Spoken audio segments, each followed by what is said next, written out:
but they can do their best. But when it comes to your mind, no one can work inside of this head except you. From the minute you leave here tonight, you are in control of what's going on in your mind. And something that I didn't always know, which I learned later on, I read a book, powerful book, Switch on Your Brain. The author is Caroline Leaf. Go read it. Switch on your brain. I hope your brain is switched on tonight.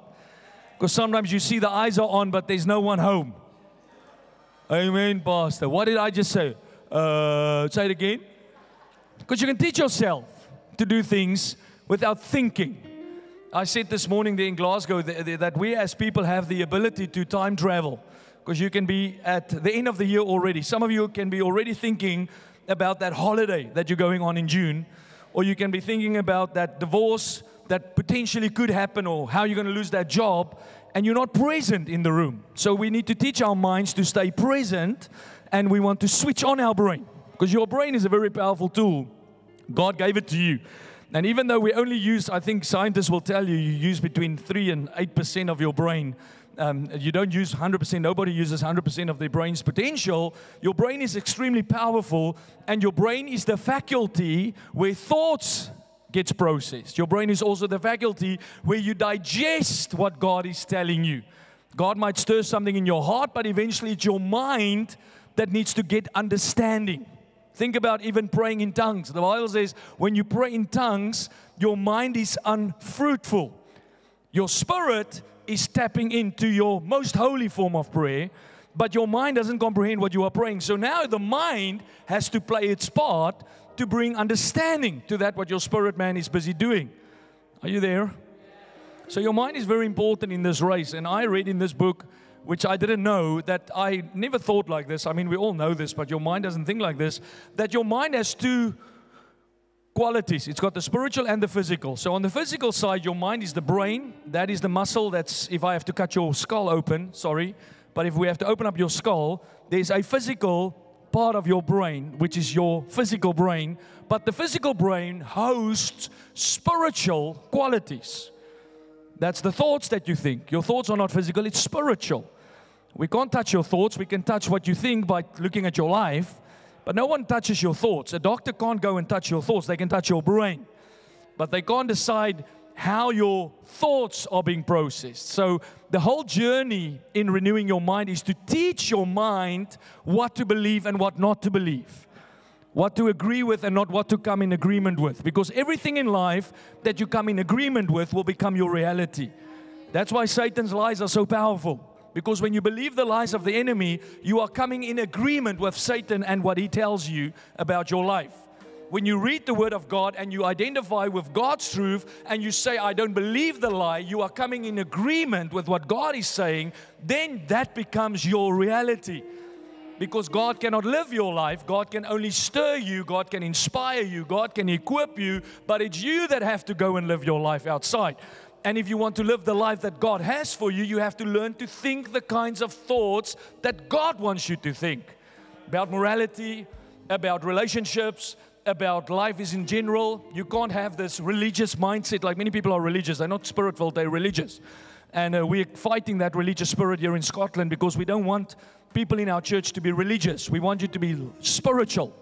Because religious people will have a certain mindset here, but they have a total different mindset out there. They will create a spiritual or a religious mindset for church activity, but when they leave church activity, they can't relate God's word into their day-to-day living.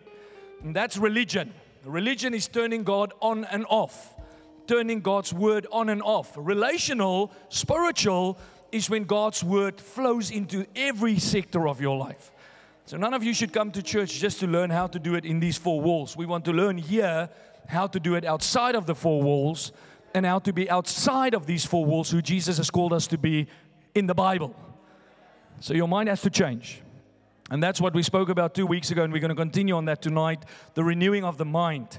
Romans chapter 12 verse 2 says, stop imitating the ideals and the opinions of the culture around you. So that's for me already a starting point. I oftentimes, if I want to know what God says, I just look at what the culture is doing and I just know that that's not God. Because the majority is not always right. If you look at the book, Jeremiah the prophet, Isaiah the prophet, all the prophets, even John the Baptist, the Bible says that they came against the mainstream. They came against the masses. Everyone is saying abortion is okay. God says it's not okay. Everybody is saying that we should celebrate Pride Month. God says we don't celebrate Pride. We don't celebrate it. We can relate with you, and we can have compassion with you, and we can understand that we don't all see life from the same view, but we ain't celebrating with you. Amen. We celebrate Christ and eternal life. We celebrate salvation, and we celebrate transformation for the homosexual and for the straight, because we all need a God intervention. Every one of us, whether you're gay or straight. It's amazing to me that people from that community always think that they have everything together. And all of us know that none of us have it together. We are all falling apart. And that's why we call on Jesus to do what? To save us from our sin. It's just that simple. So I don't follow culture. I mean, the minute I see something being portrayed on buses and in shops, I already know God needs to talk to me, because I know that something's fishy in the culture. Because culture will always push in one direction. Culture is always going that way. That's why when culture tells you that well done for competing, I know that that's wrong. Well done for winning. Amen. I loved it when we took my boy, we did an induction at the school that he's going to next year, because he's starting school.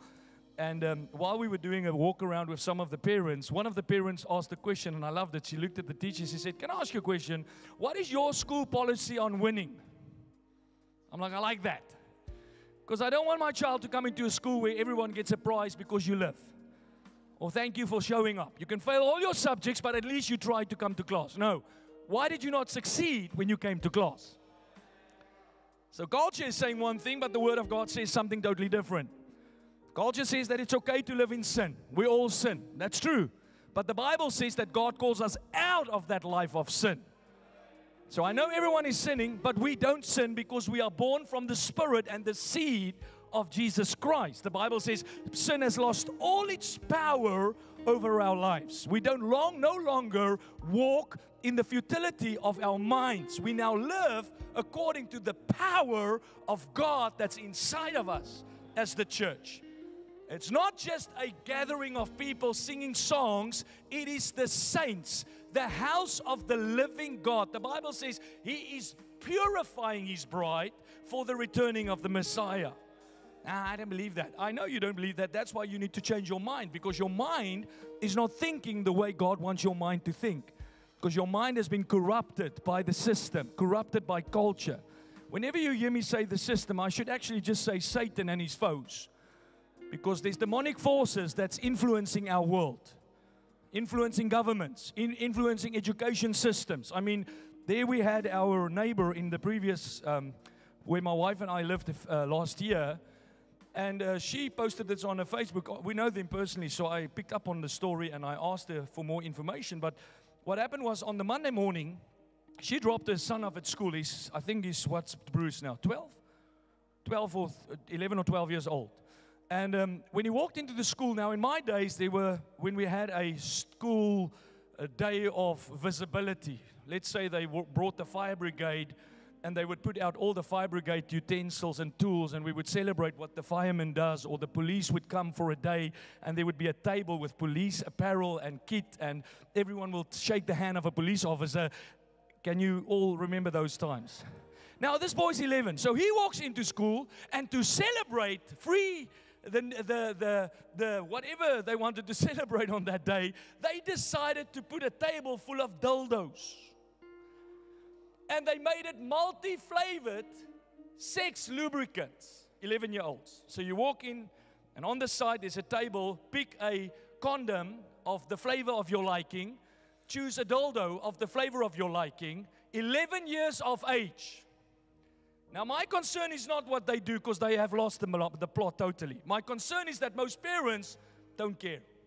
Most parents will just go on with life, go get another job, make more money, carry on voting for the same governments, voting for the same policies, voting for the same legislation, posting on their Facebook that they're unhappy with life. But the Bible says that God does not want us to be conformed to the culture of this world, but be transformed by the renewing of our minds. So I'm sorry to say, if my child walks into school and there is sexual abuse or what do you call this? Is it exploitation? Can I say that? I will not stand for it. I will not. I will take my child out of that school immediately. I don't care. I don't care what they say. I don't care what month of the year it is. I don't even know what month is Pride Month. All I know is I don't subscribe to what the culture subscribes to. I don't. We don't celebrate Halloween. Because how the flip do you tell your child one day a week or one day a year to dress like a witch? And the rest of the year you can't understand why they act like witches. Wacko. It's wacko how people think. Because people have lost their minds. That's why it's not a bad idea to read the book, Switch on Your Brain. Because your brain is very powerful if you can switch it on. If you can get off behind the television, television as we read in or heard in Waterboy. It's of the devil. Remember that mom? Now she's very crazy, but I like television. I watch TV, but she's like, television is of the devil. Football is of the devil. That's not the case. Football is, okay, maybe football is, but rugby is of the Lord. So no, don't go wacko. Don't lose it, but don't just become totally intoxicated by culture and what you see on television and what every government official is saying and what everybody else is saying, because even Christians are sometimes clueless because they don't read their Bible. Because if you don't read the Bible, what is your standard of living? People change all the time. So now people will say the Bible is dated. Okay, fair. Let's give you the benefit of the doubt. Where do we go to? Where do we run for truth? Where do we find the foundation? What is the substance of our faith then? Because if we believe one thing today and we change what we believe a generation from now, then what is truth? Why is truth changing all the time? People say truth is in the eye of the beholder. That's not true. What's red is red and what's blue is blue. I can't understand how some people will sell you red as blue. But red is red and blue is blue. And the mind is a problem for many people because the mind has been left unguarded and your mind has been left out of check. So you've been thinking all kinds of thoughts all your life, never putting a safety measure in place to say, listen, is this a wholesome thought? Is this a thought that will bring godly kind of life? Is this a thought that will benefit the next generation that's coming after me? Because you have the power in your thinking to change the world around you. You have to think about what you think. I like that statement. Think about what you think. Think about what you think. Don't just think. Or some of you just need to start thinking. But then think about what you think. Think, is this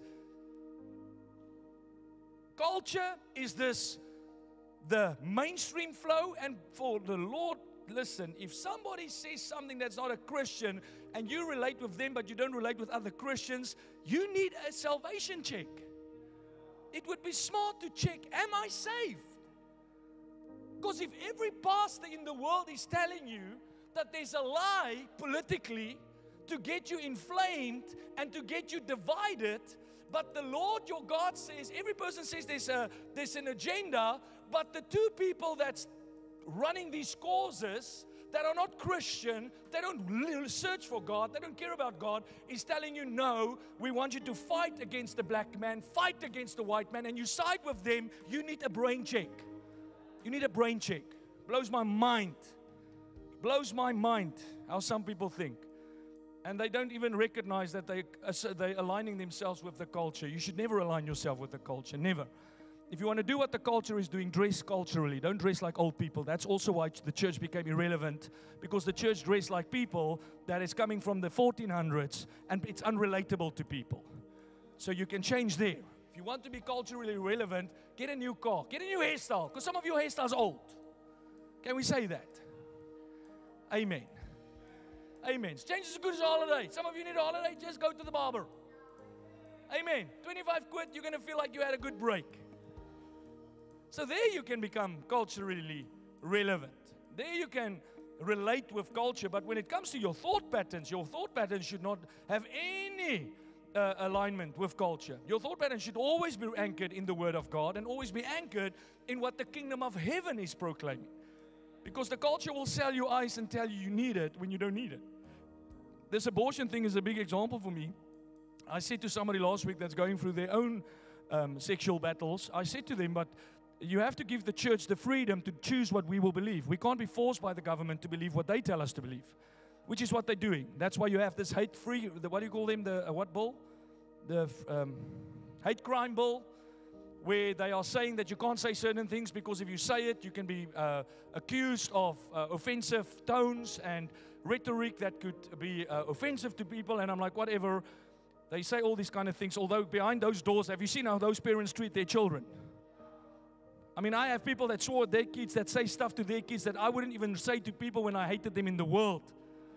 But then they want to stop you as a preacher to preach stuff that the Bible says, calling the Bible offensive. I know it's offensive. The Bible says Jesus Christ is the rock of offense. If you meet Jesus, you get offended. That's what happened to the Jews. They got offended. They got culturally challenged by what Jesus said. And it was those with humble hearts that heard His words, that were pierced, that said, but what must we do? Because when the Word of God comes, you've got two choices. Get offended or get better. Because when you have a humble heart and God's Word is preached to you, no matter how it comes, it will pierce you. And when the Word of the Lord pierced them, think about what happened when Peter preached the first sermon. I mean, he literally looked at the crowd and said, you guys are murderers. The Bible says they got mad. They gnashed their teeth. They eventually wanted to kill these disciples. But there were those that said, what must we do to fix the mess? And he said, beloved, repent, be baptized for the remission of your sins, and you will receive the gift of the Holy Spirit, which was promised to your parents. That's the promise. And that's what happens when you preach the gospel. That's why the world is working overtime to stop preachers. I saw in England they took a man to court for preaching on the streets, and they failed because the court system said that it's a country where you can speak freely. You can speak freely. Why can everyone speak freely but the Christians? Why don't we have a Christian Pride Month? Maybe because Christianity is the foundation of humility. We don't need a month. Yeah, but you guys get Christmas. Have you seen what happens over Christmas? How drunk people get. How lost people are. Oh, you guys get Easter. Have you seen what happens on Easter? Except for the Sunday morning when people come to church. Most people don't celebrate those as Christian festivals. They celebrate that as just another day off work. So get your mind out of the culture, is what Paul is saying, and get your mind in God, and that will be transformational to your life. Let's read the rest. You guys must leave the scripture on when I'm talking about the scripture. Be inwardly transformed by the Holy Spirit. That's also another key I want to tell you. Don't make the mistake when we pray and we trust God and we worship that you always look for external transformation. Trust God for the internal changes, because those things will change your life. Yeah, you can ask God for the blessing and ask God for the money and ask God for the bonus. I would stop asking that. I would say, I want to be changed internally. I want to change.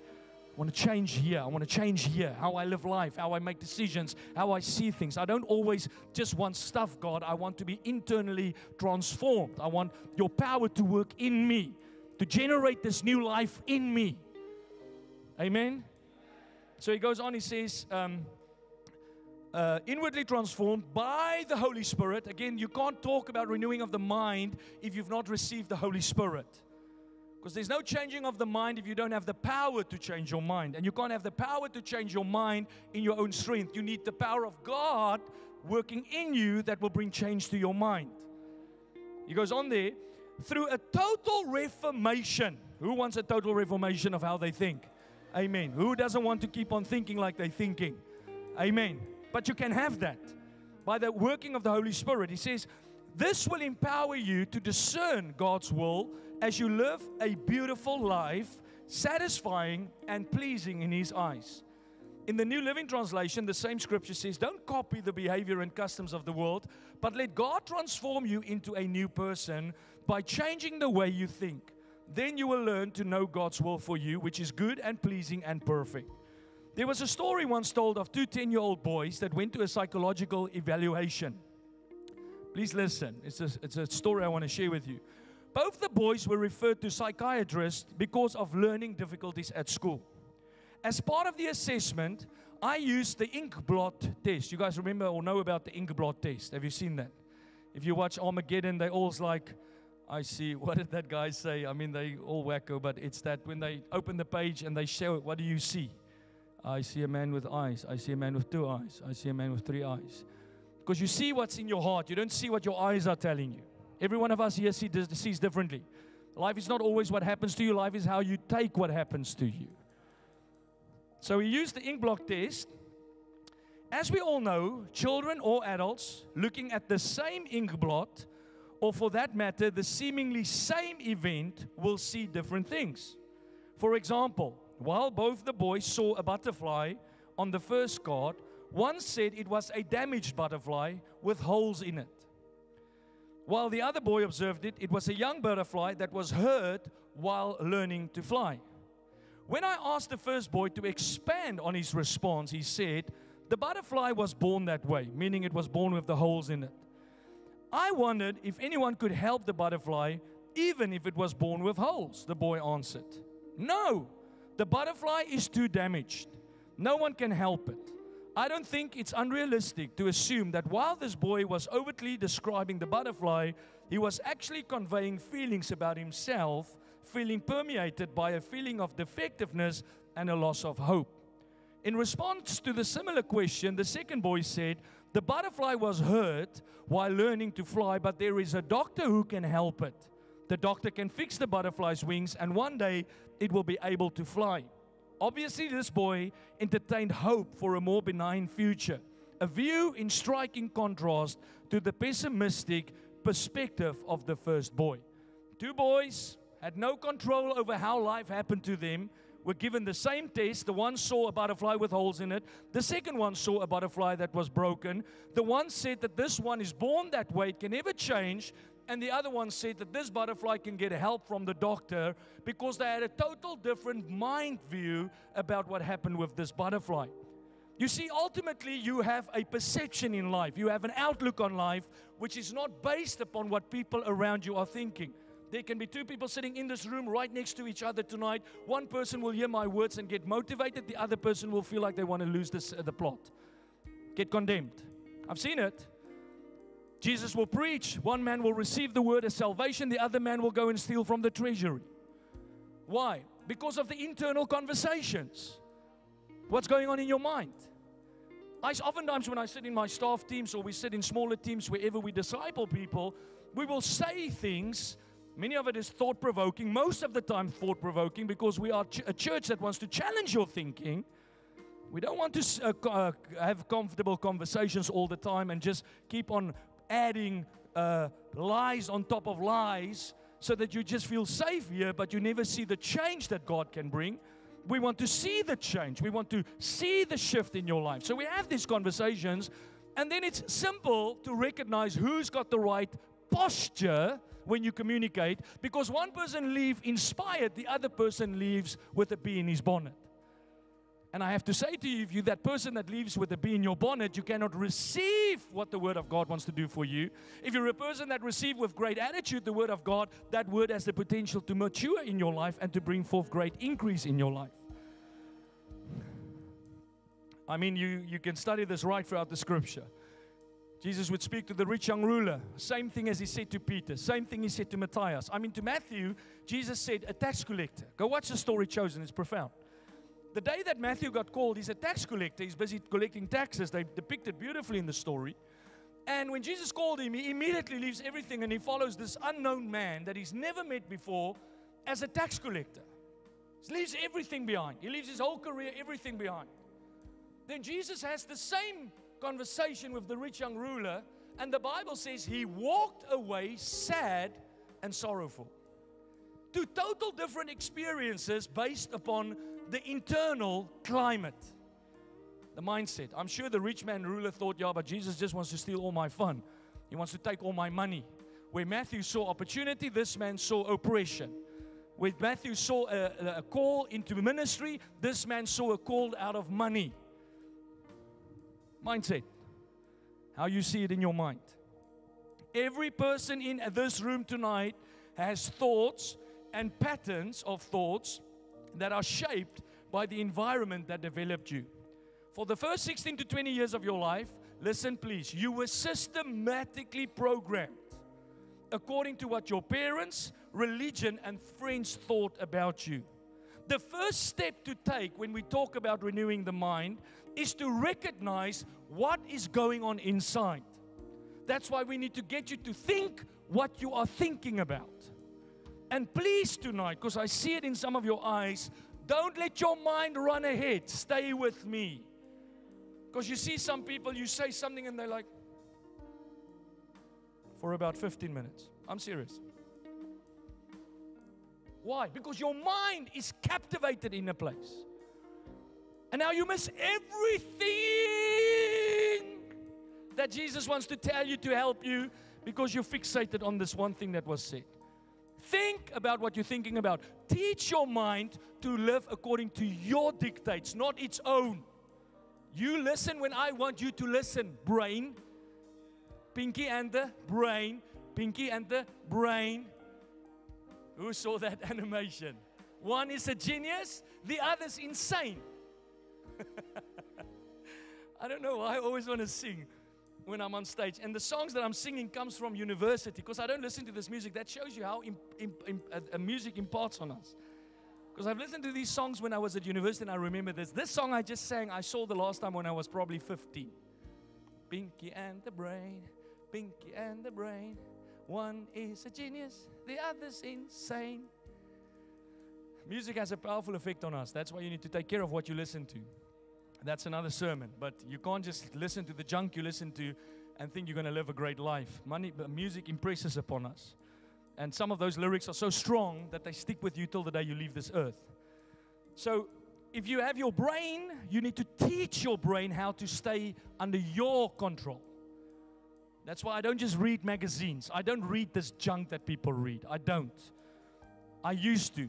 When I met my wife, she was a GQ girl. What was that magazine you read?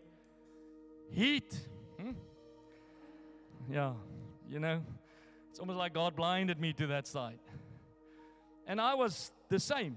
We did stupid stuff. And then as we started walking with God, we learned that it matters what we program our minds with. It matters what music we listen to. I used to love horror movies. Can't watch a horror movie. Can't sit still in a horror movie. I can't understand how people can watch that stuff and call themselves saved.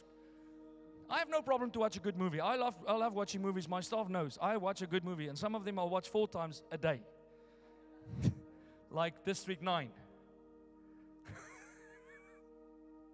That's just to get to provoke my wife. But I couldn't because these images impressed upon me. And I found how it clashed with me to listen to this kind of music because I listened to everything. I was an Eminem fan. I was a massive raver, a clubber. Listen to music. Now, I have no problem with great music that people listen to. Like, I'm not religious. Please, like, whatever. But if a guy talks effing blimming this with a woman, this, just switch your freaking brain on. Please switch it on. Then you listen to stuff in front of your kids and you can't understand why your kids are acting like that. Oh, we don't know what's happening with the youth of the day. Ask the mom and dad. They know exactly. They make as if they don't know because they don't want to take responsibility, but they know.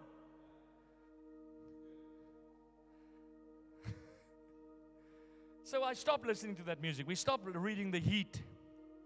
And what was the other one? And 50 Shades of Grey. I mean, I was in London when that book came out and everybody was reading that book, even Christians. I'm like, how stupid can you be and still breathe? Who reads that stuff in any case? I'm not coming back. He's making fun of, what's his name? Christian Grey. He's my man. Got a poster of him behind my cupboard door. So we stopped reading. I said to somebody recently that's in our church, and really God is changing this person's life. It's actually amazing to witness what God is doing with them. I said to them, stop reading novels, read books that will inspire you for the future. Because Harry Potter ain't going to do nothing for you. All right? Stop reading Harry Potter, please. Again, you need to think about what goes into your mind. You need to think about what you bring into this environment, the music you listen to. I went to my gym. I've shared the story before. Back in when I was training at Megatland, there was skirmish. Oh, flip. I shouldn't say the name probably. Sorry. It was another gym that I trained at. And I walked in this morning and they were praying these songs about what they're going to do. Like, I think it was Snoop Dogg. And I mean, obviously Snoop Dogg is an inspiration to all the black community, which I can't understand. I cannot understand that. How do you minimize yourself to that level? How can people's children be inspired by a man that says on TV that he's cool because he smokes pot? It blows my mind. It blows my mind. I cannot get it. How a parent will take their children to a Lady Gaga concert that is beyond bonkers to me. But this is what people do. So I walked into this gym and he's banging on about how he's going to do this with this woman and this. So I walked over to the coach. I said, listen, can you turn this music off, please? Because this is a family setting. And secondly, I don't want to gym in an environment where you talk like that about women because I believe that's chauvinist. Then everyone is obviously in shock. Because we are so used to just going with the flow that when somebody takes a stand, oh, that's mean. No, it's not mean. It's just a little bit of my brain is switched on. So I went home that afternoon. I wrote a massive email. I like writing emails. Wrote an email to the management of the gym and I said, this is unacceptable that I pay a subscription for this gym and you guys play this kind of music. My wife trains at this gym and I don't want my wife to be exposed to this and neither do I. I come at 6 a.m. in the morning to get fit for the day, not to get my mind intoxicated by lies and speaking in a way that's condescending to women. I want to hang out in a safe space. Because I take care of my mind. And I don't always get it right because like you, I also have my moments. We scroll through videos and you see the nonsense on social media. That's why social media is so dangerous. I deleted my Facebook a few weeks ago. The only reason I've reinstalled it is because I'm training a team how to use social media for the advancement of the kingdom. But I don't read that stuff. I don't listen to all this stuff. I don't spend my time getting reels and watching what this one is doing with this one and what this one is saying about this one. Because many times all it does, it activates envy in people. It activates greed in people. Some of you have never conquered the comparative, so you're always comparing yourself with everyone and you never have the time to focus on what God called you to do because you're always trying to fit in through other people's view. And by the way, social media only creates a perspective of life. It's not the real thing. I mean, sometimes you see people take those selfies. How do you girls do it? But the problem is you forgot that there's a mirror behind you. Now I can see your filthy socks lying everywhere in the room. The other night I saw a girl do it in a bathroom. I'm like, listen girl, if you want to take selfies, don't do it in front of the toilet in a restaurant. So that's what the real deal is. On the photo you see the lips pouting, but behind the scenes, her bedroom is a mess. But they don't show you that because that will just be too real. So the first step is to get mindful of what you're thinking about. There are things in life that you have no control over, and your mind is not one of them. You got full control of your mind. Listen, that should excite you. If you're sitting here tonight with depression, it should excite you that you don't have to stay like this. If you're a negative thinker, if you're a pessimist, if you are somebody that's always looking at how it cannot be done, I've got amazing news for you. The God that created you wants you to know that your thinking can be transformed by the renewing of your mind. Don't have to think defeated thoughts. You don't have to think that you are never going to make it. You don't have to think that others always gets ahead in life. You don't have to think that life is unfair. You can get your mind in line with what God says about you, and out of your mind will come the fruit of your life. Because this thing shapes the pathway, the mind. Everything is in the mind. What you say comes out of your mind. The decisions you make comes out of your mind. Everything starts here. Even when God speaks to me, God stirs things in my heart, but it's my mind that gets revelation of what the Lord is telling me. Mind is critical. Your mind is everything. That's why you need to take so much care of it. And you know what? If you go to school, there's a part of your mind that gets stimulated. That's why it's good to go to school. We will never say don't go to school because you learn how to reason. You learn how to handle certain be a problem solver. I hated maths, but maths teaches you problem solving. I hated languages, but languages teaches you how to use certain parts of your brain. So it's good to go to school, but the mistake many people make, they leave school and then they never spend any time on their mind. What do you do to train your mind? I watch movies. That doesn't train your mind. That is entertainment. It's the same as you doing dumbbell curls while you watch a movie. You're going to look flat 4 months from now, you're going to look flat 4 years from now. Because there ain't no dumbbell curls while you're watching Netflix. If you want to train your dumbbells, you go to the gym. You sacrifice. Same with your mind. You have to learn how to train your mind. Because people leave school, they don't train their minds. Some people go to university. Then after university, because we put so much emphasis on university, do you realize that when you finish university, you're probably 24 years of age? Do you understand for the first 10 years of your life, you were not even fully conscious, so you actually only lived 14 years of your life at the age of 24, and you're going to have another 80 years ahead of you? Are you telling me that for the next 60, 70, 80 years, you're going to do nothing to develop your mind, but you've done everything in the last 14 years thinking that that's going to last you into the long run? That's why it's so critical to get your mind to develop through your 20s. While most young people are drinking beer and getting drunk, they should spend the time to renew their thinking. Your 20s are critical. Every life-changing decision you will make is going to happen in your 20s. Who you're going to marry. Because if you get that wrong, it's a lifelong payment. Oh no, Pastor, I can divorce her. Go ask people that were divorced what it took out of them. No one wins there. No one. It's taxing. If you go for a divorce, it takes. It doesn't leave. That's why it's a last resort, not a first resort. So the first resort is what help you make sound decisions before you get married. Because I've seen it when couples get together and I'm like, what the flip are you seeing in this geezer? He's wacko. Oh, but he's beautiful for me. I know, because you are wacko. So if you don't get sharper up here, you know what my pastor said to me, and don't get a big head now, my wife, I'm already struggling with you. That's a joke. You know what my pastor said to me when I got together with Pastor Maggie? And this is the kind of woman you look for in church, if you're looking. Because I wasn't looking. I was worshiping, and then I'm like, sure, what? Yes, Lord, who's this? Because she was ushering. Wasn't looking for her in the nightclubs and looking for her in the latecomer seat. I was looking for her serving the Lord. And you know what my pastor said? He called me into an office one day, and you've never looked at me all day like this now. She's listening. What's he going to say? I want to hear. I was in his office, and he said, Jeffrey, listen to me. Because I was about to mess it up big time. You can ask her. I had some personal battles, fear that I was bound by. I was so scared of marriage. Can't explain why. My dad and my mom died as an item. My dad died. They were married. They didn't divorce, but I had this innate fear of marriage for some reason. Wrestled it. I mean, she almost left me because of it.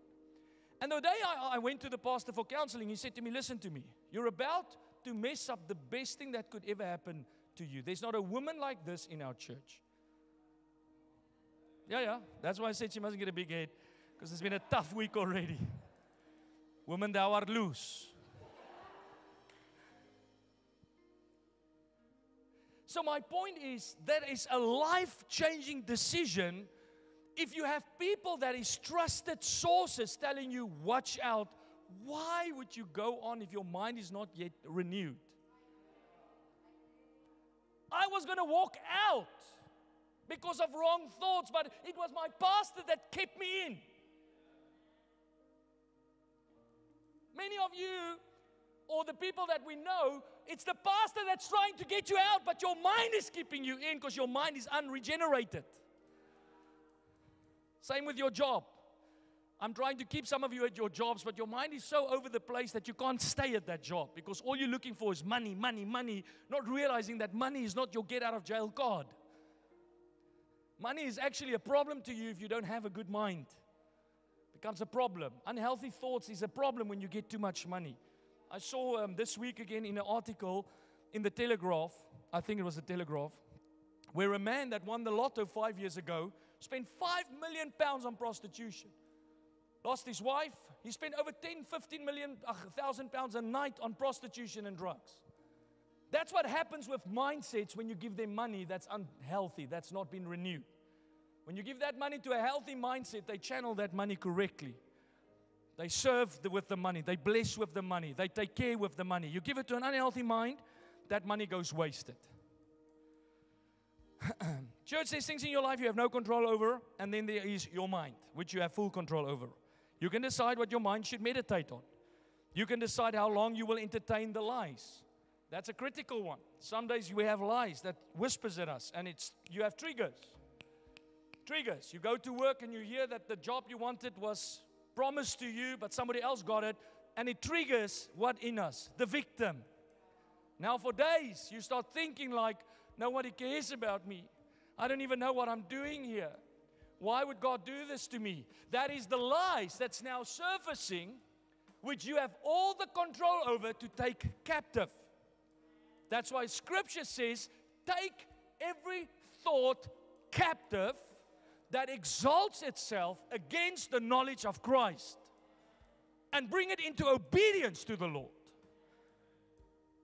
If you didn't have control over your thoughts, then why would God say, take that thought captive? You have full control over your thoughts. It's your decision to think like that. And how long you think like that is your decision. Now, I can't determine what triggers me. I mean, we all have our triggers. We all have our blind spots. And we all, as we go through life, have things that gets us going. But I can decide how long I'm going to allow that thing to flow around in my mind. I can decide how long I'm going to let that lie have its way. And if I have the Word of God in me, I mean, I loved what a preacher said. This was in 2007. It spoke to me so clearly that I still remembered it till this day. He said, his title of his sermon is, why do I preach to myself to get myself out of the pit some days? Because some days the words of your pastor can't get you out of that place. It's only the Word that's already in you. Because when you're full of the Word and you find yourself in the midst of the lie, because there's no lie as difficult to fight as the lie that's going on inside you. It's easy to tell other people, hey man, don't think that about yourself. God is on your side. And we say that so carelessly and so easily, but to believe that for yourself is a total different matter. That's why you want to build up yourself in the Word. You want to build yourself up in the power of the Word. You want to have a full reservoir, if I could say, or a full, like artillery, a full archive of Word, so that when the internal starts to lie to you, you have the mechanism to take those things captive quickly. And you don't take them captive by saying, I'm not going to think it. You take it captive by saying, God says, I am more than a conqueror. God says, greater is He that is in me than he that's in this world. God says that if He is for me, no man will come against me. So if somebody else got the promotion, it's because the timing was off. It doesn't mean that God is given up on you. Delay is not denial. It's not denial. In actual fact, most of the things that I didn't get when I wanted to came later on, and it was a much bigger blessing when it came. Because I was ready for it. The right thing at the wrong time is still wrong. Church, you are not what you think you are. Oh, please write this down. You are not what you think you are, but what you think you are. I'm going to say that again. For the slow seats on the balcony. My pastor always make that joke. The cheap seats at the back, I'll say it again. You are not what you think you are, but what you think you are.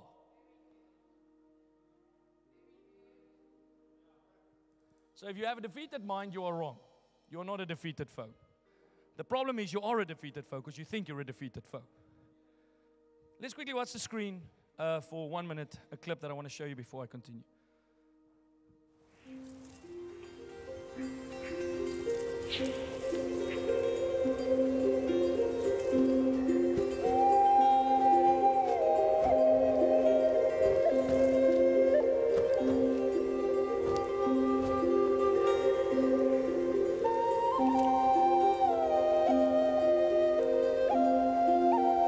I guess it's just you and me now.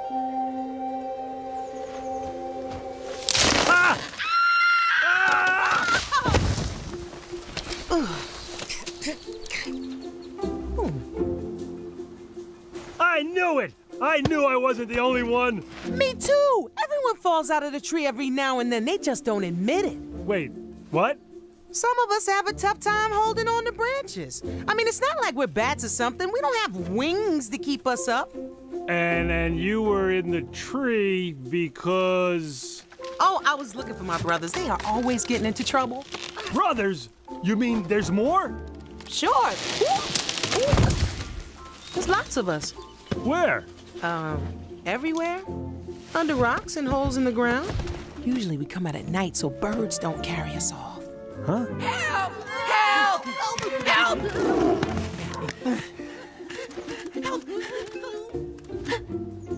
Well, shave me down and call me a mole rat. You found another mammoth. Where? Wait a minute, I thought mammoths were extinct. What are you looking at me for? I don't know.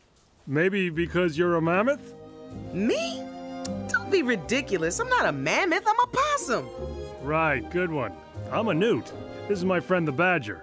And my other friend the platypus. Why do I gotta be the platypus? Make him the platypus. This guy giving you trouble, sis? Sis? That's right. These are my brothers. Possum, possum, possum. I don't think her tree goes all the way to the top branch. I hope you can't relate with this. Because the tree doesn't all go to the top branch. That's how it looks like sometimes when we don't renew our thinking. You act like a possum, but God created you to be a mammoth. That's actually what this whole movie, if you go watch, I think it's Ice Age 2 or 3, this girl takes an entire journey to realize who she is because she keeps thinking that she's a possum. And the reason she thinks she's a possum because she grew up in that environment. That's what she was made to believe. Obviously, she was adopted at some age by this family of possums, like you might have been adopted into your family, or you have been adopted into the environment that you were brought up in, because your parents create that environment. They decide what we think, what we eat, what we believe in this household. My dad always told me that we don't have enough. Always grew up that other people can do it, we can't do it. So I inherited, or I was adopted into that environment. And if it wasn't for my time in the Word of God and in church, changing my thinking, I would never have lived the life I'm living today. Because innately, I believe that I'm not a mammoth, I'm a possum. But God called me to be a mammoth. Like God called you to rule. God called you to conquer your giants. God called you to reign in life. God called you to make a difference. God called you to shine your light. But many times we don't do that. Why? Because we were brought up believing that we are not good enough. We can't do it. It's too difficult. I'm too busy. Life is too hard. I need everybody's vote. Where God teaches you, you don't need everyone's vote. You need His vote. And when you have His vote, you have everyone's vote, because God and you makes a majority. Amen. So mindset is everything. And I have seen it here in CRC, in Scotland, how the most amazing of people can get nothing done because of mindsets. They just can't believe they do it. Somebody this morning had to do a project in our church. They emailed me at 4 a.m. They said, Pastor, I couldn't do it. I said, what do you mean? It's 4 hours till the service starts. Do it. Do it. So I'm stretching them to think. Don't let your brain go dead. Don't let anybody tell you you can't do it. You can do all things through Jesus Christ. That gives you the strength to do it. No one said it would be easy, but it is possible because God is with us and God is on our side. Oh no, Pastor, I don't know. I mean, it's like some young people, you don't do anything. You work from 8 to 5 and you sit at home all night and then you tell me you're busy. With what? Who's just got married recently? Are you busier now than you were when you were single? I mean, I've got a prophetic word for some of you singles. Don't get married. Because you're too busy. That's a deceit. That's a lie. You mismanage your time and now you call it busy. It's not busy. It's a bad stewardship. So mindset is everything. Everything. I tell you today, if you can't change your mind, God cannot use you like He wants. That's why we see in the book of Exodus, when the Jews came out of the promised land, God had to not destroy, God actually waited. The Bible says God waited for a generation, 40 years for them to die. Why? Because of a thought pattern that was so deeply invested in them that they couldn't even hear God clearly, because they were so conditioned to believe a certain way that God had to say, right, I can't work with these guys. Wait for the next generation to grow up, I'll work with them. That's a strong statement. That's why God's purposes, you must always remember this, God's purposes will always happen. We have no control over what God's going to do, but we do control the time in what He's going to do it. Because God didn't want to wait 40 years before they entered the promised land. The journey to the promised land is 9 days. 9 days. Do you know why the Bible says God took them through the journey? Because if they took the straight road, they would have destroyed themselves when they came to the promised land because of wrong thoughts. Because they were conditioned in Egypt as slaves. They had a slave's mentality, sinner's mentality, victim mentality. You come to church and you think like a slave. You think like a victim. You don't think like a child of God. You don't think like a ruler. If I put Prince Harry in this room, which one of the two is the dodgy one? Is it Harry? The one that lost the clubbing journey a while back? Prince Harry. Even Prince Harry had his lowest moments when he had his buckle, when his legs started to buckle a bit. Even with his buckling moments, if you put him in this building, if he walks in here, every one of you will experience royalty out of his life. Whether you know he's royal or not, whether his life was falling apart, whether he was making mistakes and doing stupid stuff, the way he expresses himself, the way he carries himself, the way he communicates would tell you this man is of royal descent. Then you take Christians, the Bible says we are seated with Christ in heavenly places. So if you talk from Scripture, I have more rights and, if I can say, royalty than the royal family, because my blood is the blood of Jesus Christ. Their blood is the blood of the king, corrupted men. Our blood flows from the blood of Jesus Christ. So what am I then? Then why do you live like you're a defeated foe if you are born out of a royal bloodline? That's why it's so foolish when we don't change our thinking and we don't spend time renewing our thoughts, because we live as people that are just trying to please God and gain God's approval. People say to me, Pastor, I don't want to be too busy in church. I'm like, we are not being busy in church. We are busy being the church. Somebody said to me this week, because these are questions the culture teaches people. Pastor, when am I too busy in church? I'm like, that question is a question everyone asks, but I want to tell you that you need to change your mind. Because going to prayer for me is not work, it's what I do as the righteous. Serving in church is not something I do. This is who we are. We are the righteousness of God. Serving in the house of God is the greatest honor and privilege. I will do it every day of the week if time permits it. You have to change your thinking. And you need to change by renewing your mind. You can't renew your mind without renewing your mind. And your wife can't do it for you. My wife and I have been married for 18 years. This year's 18 years. And me changing my mind doesn't mean she's changing her mind. Her changing her mind doesn't mean I'm changing my mind. What I say to couples often, and that's why you as couples should always serve God together, come to church together, because why? You don't want to grow apart. Because when you come to church, when you serve the Lord, when you read the Bible, when you study the book, when you spend time with God, your mind starts changing. And when your mind starts changing and the person that you are married to is not sharing the same sentiment, over time you will find that the gap is getting larger and larger, because one of the two still thinks lousy. One of the two still thinks defeated. One of the two still feels that life ain't going to happen, where the other one is starting to walk in that what God wants for them because of the way their mind is being shaped. I'm going to read one scripture and then we are finished. The band can come. We are humans, but we don't wage war as humans do. We use God's mighty weapons, not worldly weapons, to knock down the strongholds of human reasoning and to destroy false arguments. We destroy every proud obstacle that keeps people from knowing God. We capture their rebellious thoughts and we teach them to obey Christ. And after you have become fully obedient, we will punish everyone who remains disobedient. You have thoughts that you have to destroy.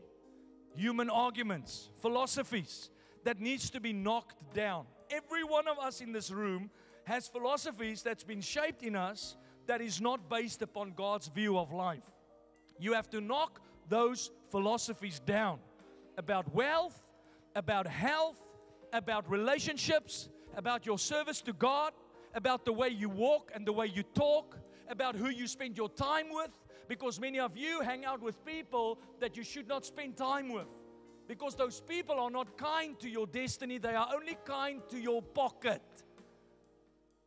You don't spend time with people that is not invested in where God is interested to take you. I want friends that are friends of my future. I want friends that are friends with where I'm going, not friends that just wants to have a good time. Having a good time is one thing, but being invested in my destiny is a total different matter. And that's why I hang out with people that have like-mindedness to me. They think like me. Not on the same level as me, they're before me, but they live for the same thing. They are after the same goal. They want to obtain the full picture of Jesus. They want to stretch to the full price. The goal, as Paul said, I keep on stretching for that goal. They never stop running. They never stop pursuing. That's the kind of people I want to spend my time with, because the people around you will also shape your thoughts. Often the hold is so strong that we get emotionally sentimental. I'll carry on a little bit next week about the emotional sentiment. Because some of the lies are so ingrained in us that you don't even, tonight you're sitting in this room, you don't even hear it. It's so part of you. My pastor, I've always think like that. It becomes you. Your thoughts are you. So now you can't understand why am I not changing. It's like the example I said this morning. People will come to me and say, Pastor, we do everything like you teach us. And then I say, well, let's spend time together for a week. Come and serve God with me. Come and spend time with me. And when I start looking at how they behave, I realize they do nothing that I taught them. But your emotion is telling you that you are doing your best. And that lie is keeping you in a pool of average. Because the best today is not going to be your best tomorrow, if you are willing to change. Oh, Pastor, we're just trying our best. What does that even mean? I don't know what that means, because I'm not trying my best. I am committed to go where God wants me to go. I'm going to grow. Year after year, I'm going to grow. Year after year, I'm going to grow. Don't ever use my best as an excuse. I never use my best as a cop-out. I never use my best as a justification for where I'm living. I desire to reach the end of the game. The Bible says, Paul said, forget the former things and press into the goal. Press into that what God has for you. Keep on going for it. Keep on running for it. But people get emotionally tied up with the lies. Oh, it's because of my past I'm like this. What are you talking about? What did Jesus die for then? You know, I love Pastor Ad's take on this, and I agree with him. There is no counseling ministry in the Bible. Did you notice? Because most people don't want to walk in the power of the Spirit. They want to be counseled with their problems. We want to feel better about our problems. We want somebody to help us feel good about what's going on inside. Where the Bible says that God wants to bring His power upon you to change you. We all have scars. We all have wounds. We all have pains and aches of our past. We all have things that happen that shouldn't have happened. Maybe you were molested. Maybe you were raped. Maybe they treated you with, I was bullied at school, just like you. Bullied, treated like absolute hogwash. I was the, what's the word? They treated me and my brother for 3 years like we were absolute mongrels. So now, I walk with that chip on my shoulder the rest of my life. Oh, you know, I can't pay my bills on time because I was bullied. Oh, I can't love my wife because I'm bullied. I can't say sorry because I was bullied. I can't take responsibility because I was bullied. Hey, you are looking for a reason to stay where you are. You can stay there as long as you want. But if you want to move on, it's time to change your stupid thinking. I'm definitely not a product of my past. I'm a product of the life of Jesus Christ. He died for me. I put my faith in Him. The day I got saved, I put my faith in Him. He saved me. And you know what's amazing now? When I see all those bullies at school, they can thank God I've been saved from bullying. Because now I have the power to bully.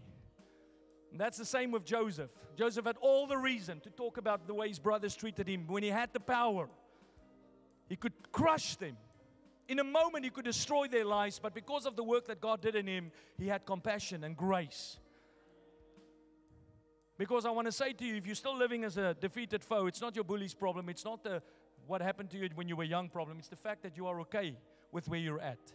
You're okay with the way your mind is working. You're okay with what's going on inside. I'm not okay. I'm not okay. I'm not okay when I behold the mirror of the Word. The Bible says God's Word is like a mirror. We behold.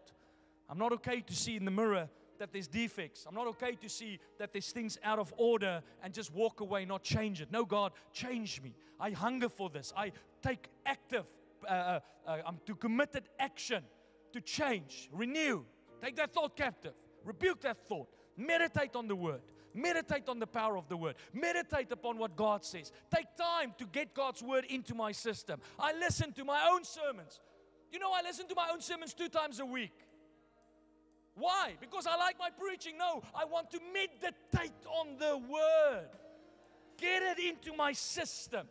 Align my thoughts with truth. And I'm not going to talk about the past as a handicap. I talk about the past to inspire others, to tell you that you don't have to be living your life according to your past.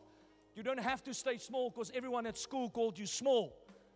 You don't have to stay insignificant because no one gave you any attention when you grew up. You can rise up in the way God has called you to rise to the top. I said to one of our men one day, I felt it in my spirit. I was just talking to him and I just stopped and I'm like, hey, did people at school treated you like the small boy? Because I know how kids can be. I was a boy. And I was bullied, like I said. But if you have somebody at school, maybe you're a male with a feminine voice. I know how bullies are at school. I know what they start talking, how they giggle behind your back. When you have a short posture or you're a short person, how they will look down on you, condescend you. And then you grow up with that chip. And most of our parents were not sensitive enough to navigate that landscape.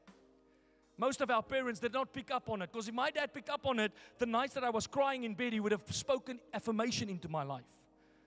Jeffrey, I don't care what they say. This is what I say. Because there's no one that carries more authority in the life of their children than the dads. But most dads don't have a clue because all they do is work. So I speak to my boy. I affirm him. David, you are a giant. I love David. He wrote in the booklet today after the Sunday school. He wrote in the book, they asked the question, what was the question? Who is Jesus to you? Something like that. And he answered, he said, I love Jesus. And I remember, because he doesn't speak his English as fluently, he said, I remember it like the story of the man with the rock and the giant, because that's me. I'm like, come on. You are King David. I call him King David. King David. When the bullies come and they tell him that you're not going to make it, I'm going to speak life over him. You are. You are. But many of us don't have that. We never had that when we grew up. We were left to the voices that was shaping us. And I said to this young guy, I said to him, listen, I just spoke out of my heart. I said, listen, did people say you were short at school? He said, Pastor, how did you know? I said, I can feel that you still see yourself that way. And I want to tell you, you are exactly as God created you, fearfully and wonderfully made, because you can fit in pockets that I can't fit into. And once you get into those pockets, at school we used to say dynamite comes in small packets. Don't let the world shape your thinking. Girls, stop saying that it's hormones and whatever not. Stop. Stop talking to everybody about your past and thinking that your past is your problem. Your past is not your problem. Your present is your problem. The past has been dealt with by the blood of Jesus Christ. He died for your sins. He made all things new. The Bible says, look, I come and I make everything new. I exchanged the old for the new. I gave my old life to Him for an exchange of His new life. Born again. New creation.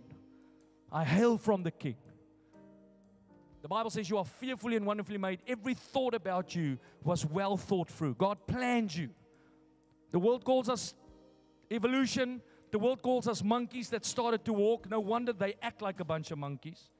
But I am not a monkey. I am a man that hails from the blood of Christ. I'm a man of God. Was created in the image of God. Beautifully, fearfully and wonderfully made. Every part of me has been handcrafted according to the Master's liking. Do you know how complex your DNA is? Do you know how complex it is to bring you here? I'm a dad, and the fact that your son doesn't break a bone every second of the day is a miracle. But here I am today, doing what God created me to do. Didn't grow up as a preacher's boy. Didn't grow up thinking that I'm one day going to have churches in Scotland. I grew up in South Africa in a small community, being bullied at school, finishing school, and all I could think about was a degree. I needed to study. And even there, God had His journey or His hand on my journey. Came to London, walked into a small cinema, smell of the night before, and in that little auditorium, Jesus saves my life. And the rest is history. And all I can say to you tonight is if you take time to change this, your life will change in ways that you cannot imagine. You're not a possum. You're not a possum. You are not that what your mind tells you. Make all of your constant mediation, this is the scripture, that 1 Timothy 4 verse 15, and I'm closing with this. Make all of this your constant meditation.